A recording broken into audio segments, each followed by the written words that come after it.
ক'বলৈ মন আছিলে আপোনালোকৰ আগত উলিয়াবলৈ এটা সাধু মন গৈছিলে সাধুটোৰ নাম হ'ল সিংহ আৰু নিগনি সেই আভিখনত এদিন এটা সিংহ শুই আছিল শুই থাকোঁতে ওচৰলৈ এটা নিগনি আহিলে নিগনিটোৱে নেদেখাকৈ তাৰ গাতে উঠি দিলেগে সিংহ সাৰ পাই ক'লে তই মোৰ কেঁচা টেপনি কিয় ভাঙিলি তাৰপিছত নিগনিটোৱে ক'লে মহাৰাজ আজি মোক ক্ষমা কৰি দিয়ক আগলৈ মই এনেকুৱা ভুল নকৰোঁ আৰু তেনেকৈ ক'লে সিংহটোৱে ক'লে হ'ব বাৰু তোকনো মই খাই কি ডাল কৰিম মই সেইকাৰণে তই যা খালি আজিলৈ এনেকুৱা ভুল কেতিয়াও নকৰিবি নহ'লে তোক মই খাই পেলাম তেনেকৈ ক'লে আৰু নিগনিটো গুচি গ'ল তাৰপিছত এদিন সিংহটোৱে পানী খাবলৈ গৈ থাকোঁতে সিংহ চিকাৰী জালত লাগি ধৰিলে পানী খাবলৈ যাওঁতে তাৰপিছত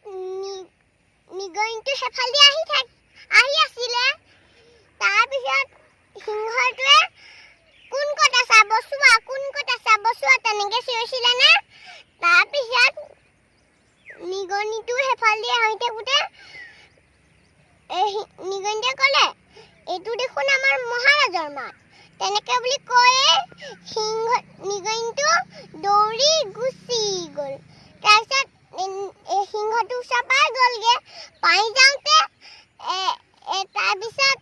সিংহটোৱেও তেতিয়াও চিঞৰি আছিলে কোন ক'ত আছা বচোৱা তেনেকৈয়ে চিঞৰি আছিলে তাৰপিছত নিগনিটো আহি পালত ক'লে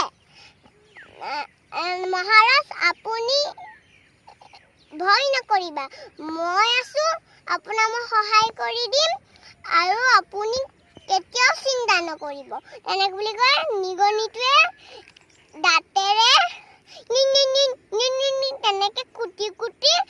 সিংহটো মুকলি কৰিলে তাৰপিছত সিংহটোৱে ক'লে সৰুও ডাঙৰক সহায় কৰিব পাৰি তেনেকৈ কৈ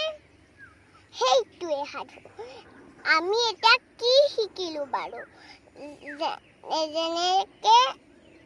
সিংহটোৱে সৰুৱে ডাঙৰক সহায় কৰিব বুলি নাজানিছিলে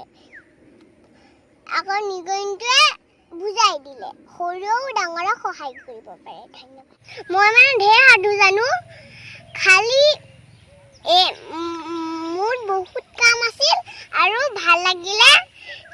ছাবস্ক্ৰাইব কৰিব লাইক কৰিব আৰু ৰেড কালাৰটো টিপি দিব